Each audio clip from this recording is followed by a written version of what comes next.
It's your girl, Mrs. Tony 2 times, and I'm back with another episode of Hood Tales. In this video, let's take it right outside of Pittsburgh to McKeesport, Pennsylvania, to tell the story of a sneaky link that resulted in a mother-to-be losing her life. But before we get into this video, if you haven't already, be sure to subscribe, like, and share. Turn your notifications on so you don't miss any future uploads. Stay tuned until the end to hear the full story. Everything in this video is alleged. All right, let's go ahead and get into it. You know those people who just seem to effortlessly command a room the second they walk into it? Not because they're loud, but because their energy is just that warm? Well, that was Karli St. Short.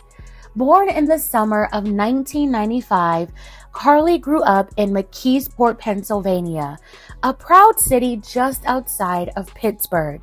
And to say she was loved by her community is an understatement. From the time she was just 4 years old, she was active, cheering for the White Oak Falcons, hitting the basketball court at the local YMCA, and performing as a majorette. As she grew up, Karli found a real passion for cosmetology.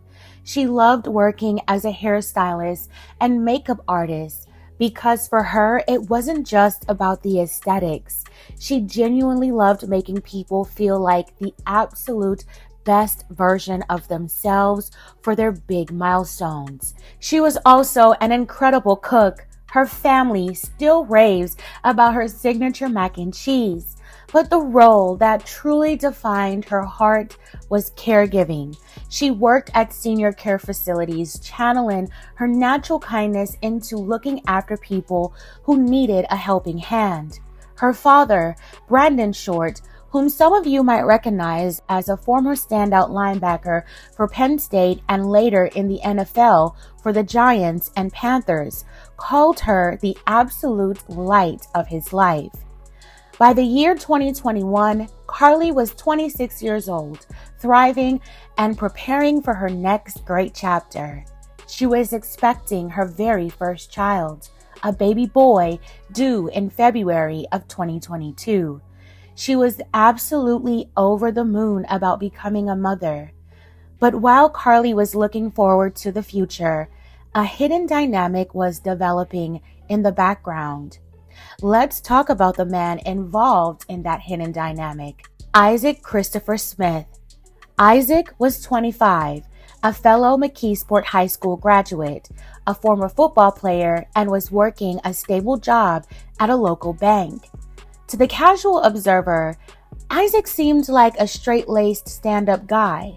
Now, Isaac and Karli knew each other, and they ended up crossing paths and seeing each other romantically. Now, according to reports, it wasn't an official long-term relationship, but they were intimate. Eventually, Karli discovered she was expecting.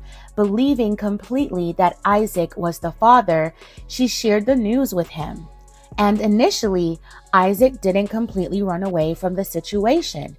He actually accompanied her to one of her prenatal doctor's appointments. He allegedly told her that if the baby was his, he would step up and be a father. But here's where the story splits into two entirely different realities. While Karli was openly celebrating her upcoming journey into motherhood, Isaac was keeping a massive secret. He hadn't told a single one of his friends about the pregnancy. Why?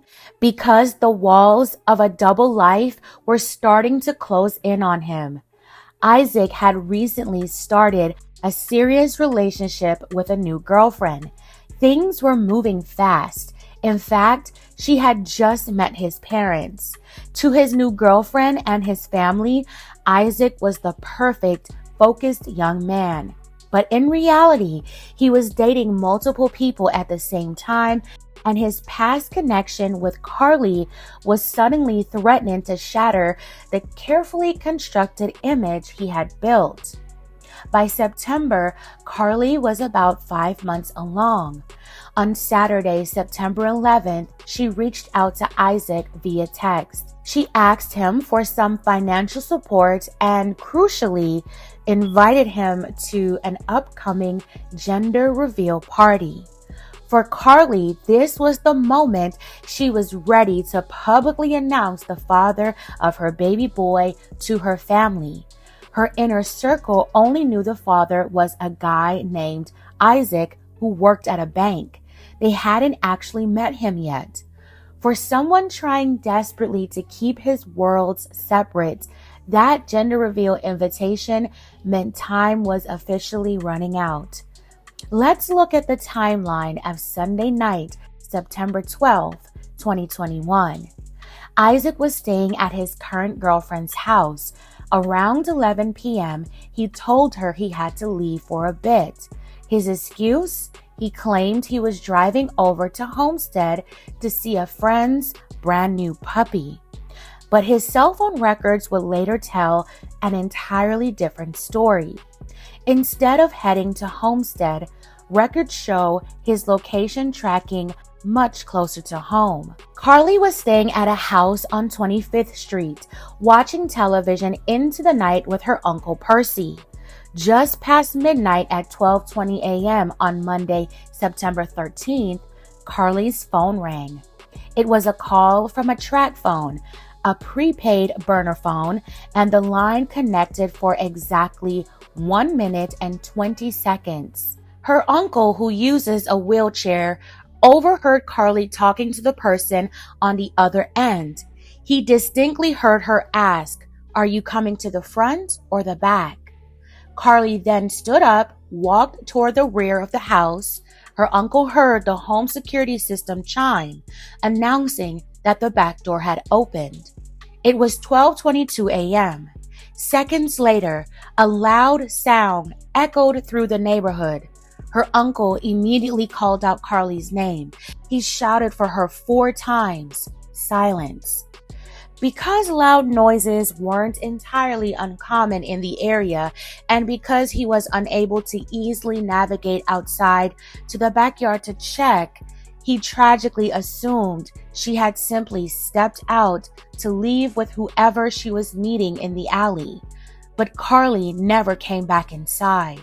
Because of the late hour and the assumption that she had left with a friend, no one realized anything was wrong for nearly 10 hours. It wasn't until around 10 a.m. that morning when a pedestrian walking down Furnace Alley right behind the garage of the home made a tragic discovery. Karli's life had been taken from her. She was found still clutching her cell phone inside her pocket. The news sent shockwaves through the community and devastated her family. Her father, Brandon, took to social media to share his profound grief, stating his heart was entirely broken over the loss of his daughter and the grandson he would never get to hold. As Allegheny County homicide detectives moved in to investigate, something highly unusual happened. Just hours after the discovery, Isaac Smith voluntarily walked right into the police department headquarters. He sat down with detectives for a grueling 3-hour interview. His goal? He wanted to completely clear his name.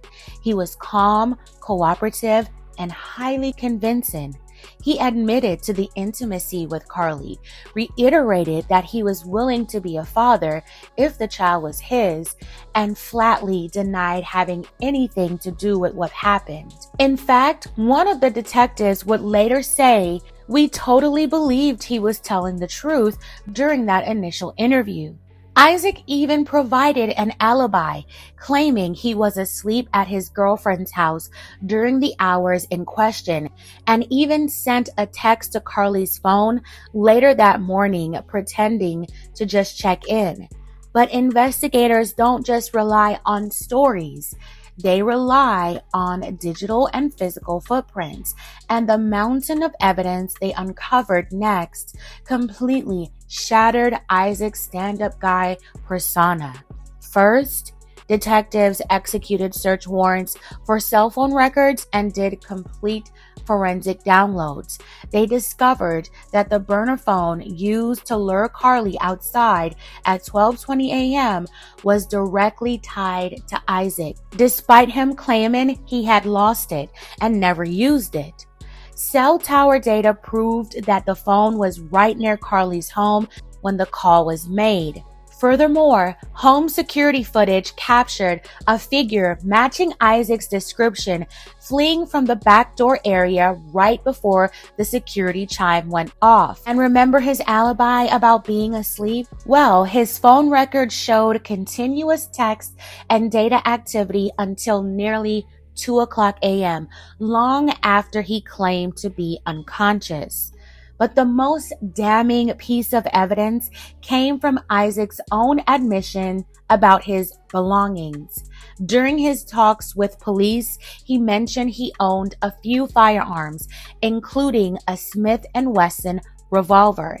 He noted that he had actually pawned that specific revolver on September 29th, just over 2 weeks after Karli lost her life. Ballistic experts tracked down that exact firearm from the pawn shop and ran forensic testing. The results were undeniable. The revolver Isaac bought 6 weeks before the incident and pawned 2 weeks after was the exact weapon used to end Karli's life. In November 2021, Isaac was arrested in Pleasant Hills and held without bond, facing 2 counts of first-degree hit, 1 for Karli and 1 for her unborn child.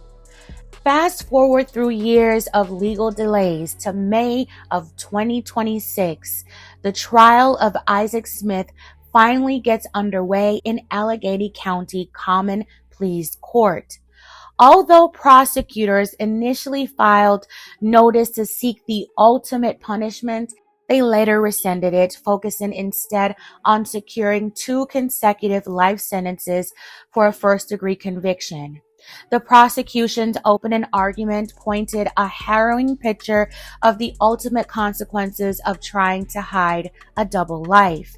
They argued that Isaac carried out a highly pre-planned action because the walls were closing in, and he couldn't handle his new girlfriend and his parents finding out the truth.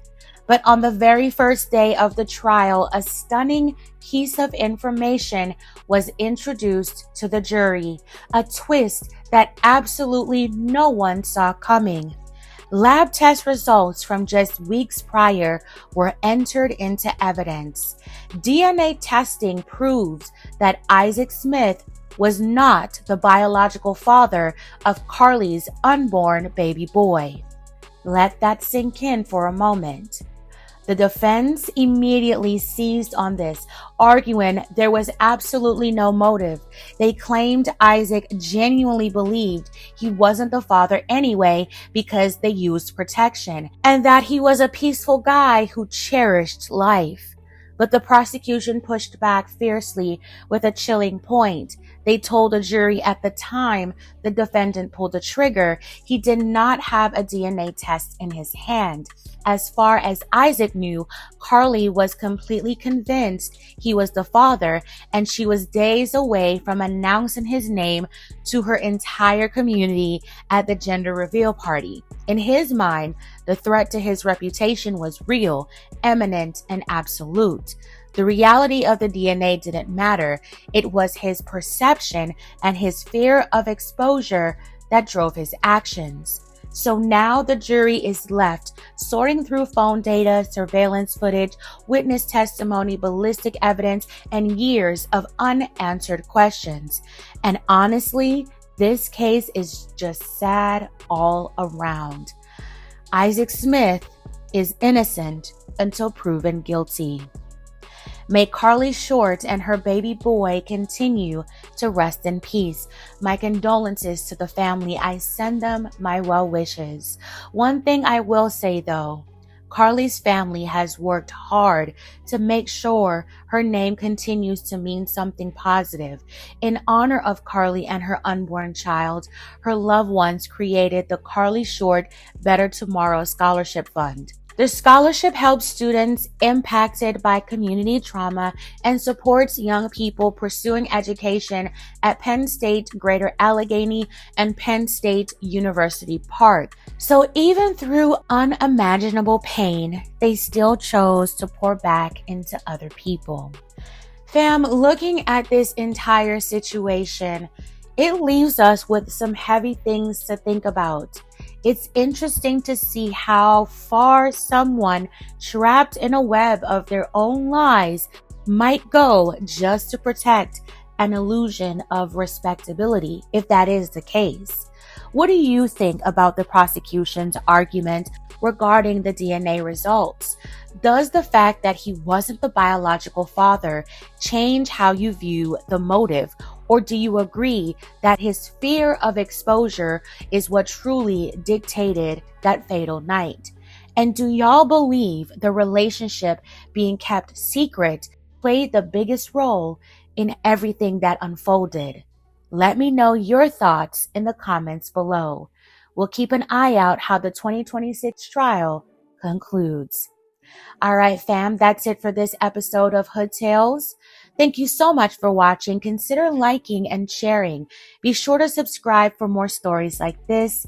Take care of yourself and each other, and I'll talk to you in the next one.